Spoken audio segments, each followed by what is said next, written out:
Hello guys, आज हम 6th class geography chapter number 8 Bharat जलवायु वनस्पति तथा वन्य प्राणी इसको पढ़ने वाले हैं। तो चलिए शुरू करते हैं। सबसे पहले मौसम क्या है, जिससे आप हर दिन समाचार वगैरह से या टेलीविज़न से सारी चीज़ से आप देख लेते होंगे कि आज का मौसम कितना है, कैसा है, ये सारी चीज़ें आप देखते ही होंगे। अब मौसम होता क्या है? मौसम जो है वो वायुमंडल में दिन प्रतिदिन होने वाला परिवर्तन है। इसमें तापमान, वर्षा, सूर्य का विकिरण इत्यादि शामिल होते हैं। उदाहरण के लिए जैसे मौसम कभी गर्म होता है तो कभी ठंडा होता है, कभी बादल भी छा जाते हैं आसमान में तो कभी वर्षा भी होने लगती है। अब आपने देखा होगा कि जैसे बहुत दिनों तक गर्मी होने लगती है तो हमें ऊनी वस्त्रों की या गर्म कपड़ों की आवश्यकता नहीं होती है। हम ठंडी चीज़ें खाते हैं और ठंडे जूस वगैरह पीते हैं, और फिर जब ठंडी और तेज़ हवाएं चलने लग जाती हैं तो हम गर्म चीज़ें खाते हैं, गर्म कपड़े पहनते हैं। ठीक है।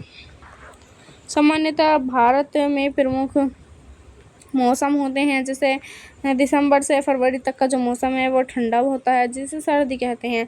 मार्च से मई तक का जो मौसम होता है वो गर्म होता है, जिसे गर्मी कहते हैं। जून से सितंबर तक दक्षिण पश्चिमी मानसून का मौसम होता है, जिसे वर्षा कहते हैं। दक्षिण पश्चिमी अर्थात यानी कि पूर्व इधर, पश्चिम पूरब, पश्चिम उत्तर, दक्षिण। क्या लिखा हुआ है? दक्षिण पश्चिमी मानसून, यानी कि इधर वाला जो इधर से मानसून आता है उसकी वजह से जो बारिश होती है वो दक्षिण पश्चिमी मानसून कहलाता है, जिससे वर्षा होती है। अक्टूबर और नवंबर में मानसून के लौटने का समय मौसम होता है, जिसे शरद कहा जाता है। ठीक है। अब सबसे पहले जो ऋतुएं होती हैं, शीत ऋतु जो होती है वो ठंडे मौसम में सूर्य की सीधी किरणें इस पर नहीं पड़ती हैं, जिसके परिणाम स्वरूप उत्तर भारत का तापमान कम हो जाता है।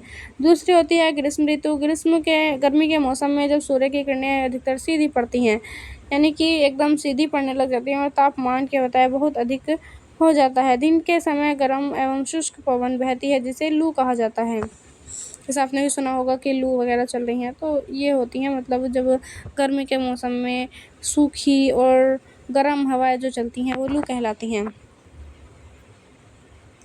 फिर उसके बाद दक्षिण पश्चिमी मानसून या वर्षा का मौसम। ठीक है। यह मानसून के आने तथा आगे बढ़ने का मौसम है। इस समय पवन बंगाल की खाड़ी तथा अरब सागर से स्थल की ओर बहती है। वे अपने साथ नमी भी लाती है। जब ये पवन पहाड़ों से टकराती है तब वर्षा होती है, यानी कि जब मानसून आगे बढ़ने लग जाता है इस समय जब बंगाल की खाड़ी और अरब सागर से स्थल की ओर बहता है। जब बंगाल की खाड़ी इधर की तरफ और अरब सागर से स्थल की ओर जब ये बहने लग जाता है तो क्या होता है कि ये अपने साथ नमी लेकर के आता है, क्योंकि इधर बंगाल की खाड़ी है, इधर अरब सागर है, इधर भी बीच में भारत है हमारा। तो जब ये इधर से लेके आएगा पानी में से आएगा, सीधी सी बात है, जब कोई चीज़ पानी में से आती है तो वो नमी लेकर के आती है। नमी का मतलब होता है गीला वगैरह। ये जब वो नमी लेकर के आएगी तो फिर क्या होगा, उससे अपने साथ में मिलाएगी तो फिर पवन से पहाड़ों से टकराएगी और फिर उससे क्या हो जाएगा, वर्षा हो जाएगी। मानसून के लौटने का समय जो होता है वो शरद ऋतु कहलाता है। इस समय पवन स्थल भागों में से लौटकर बंगाल की खाड़ी की ओर बहने लगती है। यह मानसून के लौटने का मौसम होता है। भारत के दक्षिणी भागों विशेषकर तमिलनाडु तक आंध्र प्रदेश में इस मौसम में वर्षा होती है, यानी कि जब मानसून लौटने लगता है जिसे शरद ऋतु कहा जाता है, उसमें जब पवन जो होती है वो स्थल भागों से लौटकर यानी कि इधर से सूखे भागों से लौटकर यहाँ से वापस जाती है यहाँ को, तो उसमें शरद ऋतु जब होती है तो जब इधर को वापस जाती है तो क्या होता है कि भारत का जो दक्षिणी भाग होते हैं विशेषकर जो तमिलनाडु है, यहाँ पर जो तमिलनाडु है दक्षिणी भाग यहाँ पर, तथा आंध्र प्रदेश यहीं पर, आंध्र प्रदेश भी है यहीं, आंध्र प्रदेश यहाँ पर, तमिलनाडु यहाँ पर जो है वो यहाँ का जो मौसम है इसमें वर्षा होने लगती है। किसी स्थान पर अनेक वर्षों में मापी गई मौसम की जो औसत दशा है उसको जलवायु कहते हैं। यानी कि अगर किसी भी स्थान पर किसी भी ज़मीन पर जब हम वर्षा को मापते हैं तो उसे मौसम की जो औसत दशा निकल कर के आती है वो जलवायु कहलाती है। ठीक है। फिर उसके बाद भारत की जलवायु को मोटे तौर पर मानसूनी जलवायु कहा जाता है। मानसून शब्द अरबी भाषा के मौसम से लिया गया है, जिसका अर्थ होता है मौसम। भारत की स्थिति उष्णकटिबंध में होने के कारण अधिकतर वर्षा मानसूनी पवन से होती है। यानी कि उष्णकटिबंध, जैसे हमने पिछली वीडियो में देखा था उष्णकटिबंध क्या होता है, अगर आपने वो नहीं देखी तो आप उसको देख सकते हैं। भारत में कृषि वर्षा पर निर्भर है। अच्छे मानसून का मतलब होता है पर्याप्त वर्षा तथा प्रचुर मात्रा में फसलों का उत्पादन।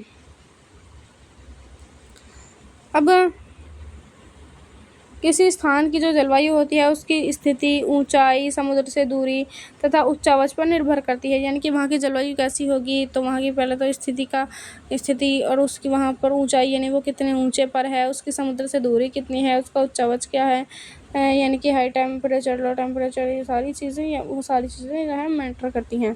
ठीक है। ये उसी के हिसाब से जो है वहाँ की जलवायु पता लगाई जाती है या वहाँ की जलवायु होती है। इसलिए हमें भारत की जलवायु में क्षेत्रीय विभिन्नता का अनुभव होता है। राजस्थान के मरुस्थल में स्थित जैसलमेर तथा बीकानेर बहुत अधिक गर्म स्थान है, जबकि जम्मू तथा कश्मीर के द्रास एवं कारगिल में बर्फीली ठंड पड़ती है। तटीय क्षेत्र जैसे मुंबई तथा कोलकाता की जलवायु मध्यम है। वे न ही अधिक गर्म है न ही अधिक ठंडे। समुद्र तट पर होने के कारण स्थान बहुत अधिक आर्द्र है। विश्व में सबसे अधिक वर्षा मेघालय में स्थित मौसिनराम में होती है। भारत के अंदर जो इधर का जो एरिया है, इधर का ये लगभग यहाँ का जो एरिया है मेघालय वगैरह का, और यहाँ पर एक मतलब मौसिनराम है जहाँ पर सबसे ज़्यादा जो है वर्षा होती है। सॉरी, मतलब विश्व का मतलब यहीं पर है मेघालय वगैरह, जो हमारा भारत देश है यहाँ पर इसके आसपास के यहीं पर है मेघालय वगैरह। जबकि किसी वर्ष राजस्थान के जैसलमेर में वर्षा होती ही नहीं है। प्राकृतिक वनस्पति, हम अपने चारों तरफ विभिन्न प्रकार का पादप जीवन देखते हैं। हरे घास वाले मैदान में खेलना कितना अच्छा लगता है। वो कुछ पौधे छोटे होते हैं जिन्हें झाड़ी कहा जाता है, जैसे कैक्टस, फूलों वाले पौधे इत्यादि। इसके अतिरिक्त बहुत से लंबे वृक्ष हुए होते हैं, उनमें से कुछ में बहुत शाखाएं तथा पत्तियां होती हैं, जैसे नीम, आम। तो कुछ वृक्ष ऐसे होते हैं जिनमें जो है पत्तियां बहुत कम होती हैं, जैसे नारियल वगैरह का ये जो पेड़ होता है उसमें। घास, झाड़ियाँ तथा पौधे जो बिना मनुष्य की सहायता से उपजते हैं उन्हें प्राकृतिक वनस्पति कहते हैं। जैसे क्या जो मतलब खेत वगैरह होते हैं उसमें जब कुछ भी ना बोने पर जो खुद से मतलब निकल आते हैं, अपना आप जो उगाते हैं, उनको प्राकृतिक वनस्पति कहा जाता है। यानी कि उसमें मतलब मनुष्य का कुछ भी उसकी सहायता नहीं होती है, प्राकृतिक उसे वनस्पति कहा जाता है। अब क्या आपने मतलब सोचा है ऐसा कि एक दूसरे से किस प्रकार ये सारी चीज़ें जो हैं भिन्न होती हैं?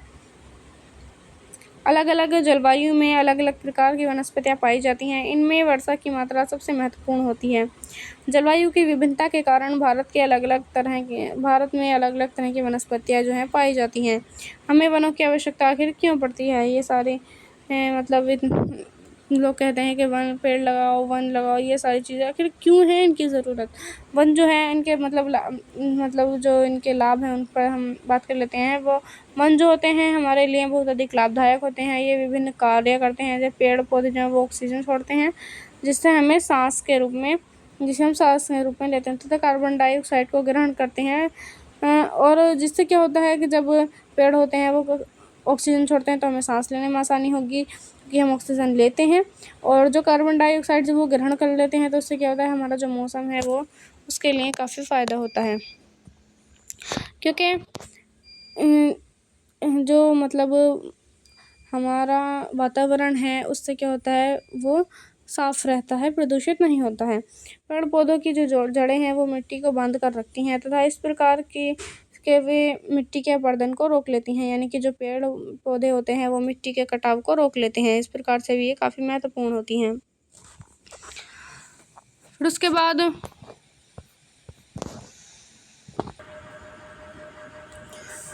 उसके बाद वनों से हमें ईंधन, लकड़ी, चारा, जड़ी बूटियाँ ये और लाख, शहद, गोंद इत्यादि ये सारी चीज़ें जो है हमें वनों से प्राप्त होती हैं। वन्य जीवों के प्राकृतिक निवास होते हैं। पेड़ों की अंधाधुंध कटाई के कारण भारी मात्रा में प्राकृतिक वनस्पतियाँ जो हैं वो समाप्त हो गई हैं। हमें अधिक पौधे लगाने चाहिए, जो पेड़ बचे हैं उनकी रक्षा करनी चाहिए। लोगों को पेड़ों का महत्व के बारे में बताना चाहिए। हम कुछ लोग जो हैं कुछ ख़ास आयोजन जैसे वन महोत्सव मनाकर अधिक से अधिक लोगों को इस प्रयास में उनको शामिल करना चाहिए तथा पृथ्वी को हरा भरा हम रख सकते हैं इस तरीके के आयोजन वगैरह कर के और लोगों को ज़्यादा पेड़ लगाने के लिए प्रोत्साहित करके इस तरीके से हम पृथ्वी को हरा भरा रख सकते हैं और प्रदूषण से मुक्त भी कर सकते हैं इसको। फिर उसके बाद ये आप यहाँ पर भी देख सकते हैं इसमें के जो पेड़ है उससे क्या क्या फ़ायदे हो सकते हैं। देखो, मिट्टी को ये बांध करके रखती हैं, इसकी जड़ें जो होती हैं मिट्टी को बांध करके रखती हैं, जिससे मिट्टी का कटाव नहीं होता है और इससे रबड़ वगैरह बनाए जाते हैं। इमारती लकड़ी, वन्यजीव, प्राकृतिक वनस्पति, गोंद एवं लाख ये सारी चीज़ें हमें प्राप्त होती हैं। फिर उसके बाद ये इधर देखें आप, हमें पेड़ों से फल भी प्राप्त होते हैं और पेड़ों पर जो है मधुमक्खियाँ बैठती हैं, जिससे क्या होता है वो शहद बनाती हैं और हमें शहद भी प्राप्त होता है। और पेड़ों से जो सबसे मुख्य है ऑक्सीजन हमें प्राप्त होता है और पेड़ों से हमें जड़ी बूटियाँ वगैरह और दवाइयाँ वगैरह मिलती हैं। और जो कुछ लोग होते हैं वो पेड़ों से लकड़ी वगैरह काट करके अपना रहने का जो आश्रय है उसको बनाते हैं। कुछ इससे जो पेड़ों से चारा भी मिलता है, इससे ईंधन भी मिलता है जलाने के लिए और खेलों का सामान जैसे बैट बॉल और हॉकी वगैरह ये सारी चीज़ जो है खेलों का सामान भी पेड़ों की लकड़ी से ही बनता है और फर्नीचर भी इन पेड़ों की लकड़ी से ही बनता है। तो इतने सारे जो हैं वो वनों के पेड़ों के जो हैं वो उपयोग हैं। वन्य प्राणी की बात करें तो विभिन्न प्रकार के वन्य जीवों का जो निवास है वो वन्य निवास होता है। वनों में जंतुओं की हज़ारों प्रजातियां तथा बड़ी संख्या में विभिन्न प्रकार के सरीसृपों, उभयचरों, पक्षियों, स्तनधारियों, कीटों तथा कृमिकों का निवास होता है। अब उभयचर क्या होता है? उभयचर का मतलब होता है वे जंतु जो स्थल और जल दोनों में रह सकते हैं। वे जंतु जो स्थल और जल दोनों में रह सकते हैं वो उभयचर कहलाते हैं, यानी बीच के। तो जैसे एग्जांपल के लिए मेंढक होता है, मेंढक जो होता है वो पानी में भी रह सकता है और सूखी ज़मीन पर भी रह सकता है, तो वो उभयचर कहलाएगा इस तरीके से। और बाघ जो है वो हमारा राष्ट्रीय पशु है। यह देश के विभिन्न भागों में पाया जाता है। गुजरात के गिर वन में एशियाई शेरों का निवास है। हाथी तथा एक सींग वाले जो गैंडे असम के जंगलों में घूमते हैं। हाथी केरल एवं कर्नाटक में मिलते हैं। ऊँट भारत के रेगिस्तान, जंगली गधा कच्छ के रन में पाए जाते हैं। जंगली बकरी, हिम, तेंदुआ, भालू इत्यादि ये हिमालय के क्षेत्र में पाए जाते हैं। इसके अतिरिक्त जो बहुत सारे जानवर होते हैं जैसे बंदर, सियार, भेड़िया, नीलगाय, चीतल इत्यादि ये हमारे देश में पाए जाते हैं। भारत में पक्षियों की भी ऐसी ही प्रचुरता है। मोर हमारा राष्ट्रीय पशु है। भारत में पक्षी तोता, मैना, कबूतर, बुलबुल, बत्तख इत्यादि ये सारी चीज़ें भारत में पाई जाती हैं। अन्य बहुत से राष्ट्रीय पक्षी उद्यान हैं जो पक्षियों को उनका प्राकृतिक निवास प्रदान करते हैं। और उद्यान शिकारियों से पक्षियों की रक्षा करते हैं। जो ये उद्यान वगैरह बनवाए जाते हैं उससे क्या होता है, जो लोग शिकारी होते हैं उनसे इनको बचाया जा सकता है पक्षियों को। फिर उसके बाद एक सवाल है, क्या आप अपने क्षेत्र में पाए जाने वाले 5 पक्षियों के नाम बता सकते हैं? ये तो काफ़ी आसान क्वेश्चन है, आप इसको बता सकते हैं कि कौन कौन से आपने पक्षी देखे हैं, जैसे तोता, चिड़िया और मैना और बाज, चील, ये काफ़ी सारे पक्षी हैं, कबूतर, ये सारी चीज़ें काफ़ी सारे पक्षी हैं जो आप बता सकते हैं, लेकिन यहाँ पर 5 ही पूछे हैं। भारत में सांपों की सैकड़ों प्रजातियाँ पाई जाती हैं, जिनमें कोबरा एवं करैत जो है वो प्रमुख हैं। वनों के काटने तथा जानवरों के शिकार के कारण भारत में पाए जाने वाली जो वन्य जीवों की प्रजातियां हैं वो तेज़ी से घटती ही जा रही हैं, क्योंकि जब उनका जो घर है, जो वनों में रहने वाले जीव होते हैं, वन्य जीव होते हैं, उनका घर क्योंकि वन ही होता है, जब उनके घर को समाप्त कर दिया जाता है और उनको कहीं पर रहने की जगह ही नहीं मिलती है, तो फिर उनकी तो मतलब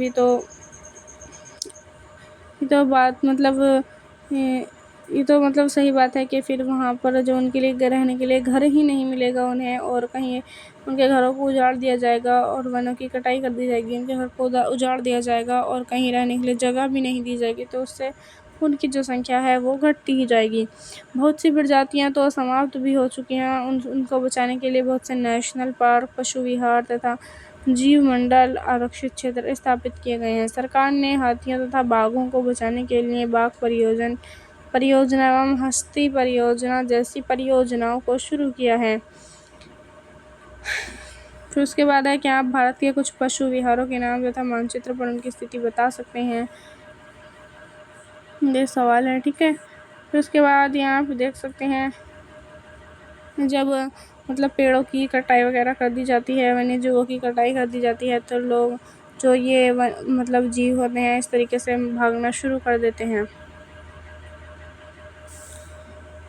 अन्य वन्य जीवों के संरक्षण में भी अपना हाथ बटा सकते हैं। आप जानवरों के शरीर के विभिन्न अंगों जैसे हड्डी, सींग, पंख से बने पदार्थों को खरीदने से इनकार कर सकते हैं। प्रत्येक वर्ष हम लोग अक्टूबर के पहले सप्ताह को वन्यजीव सप्ताह के रूप में मनाते हैं, ताकि वन्य जीवों के निवास को संरक्षित रखने के लिए जागरूकता लाई जा सके। अब प्रवासी पक्षी क्या होते हैं?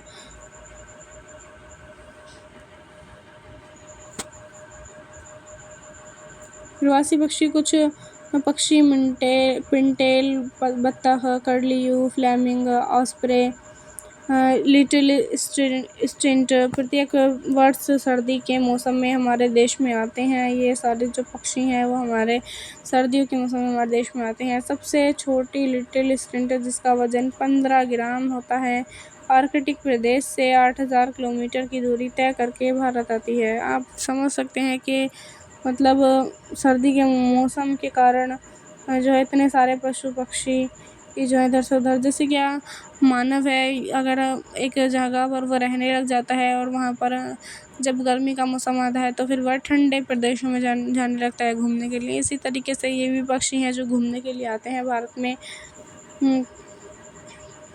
जो कि 8000 किलोमीटर की दूरी तय करके भारत आते हैं, ठीक है। तो ये था आज का हमारा चैप्टर। आज के लिए इतना ही। Thank you.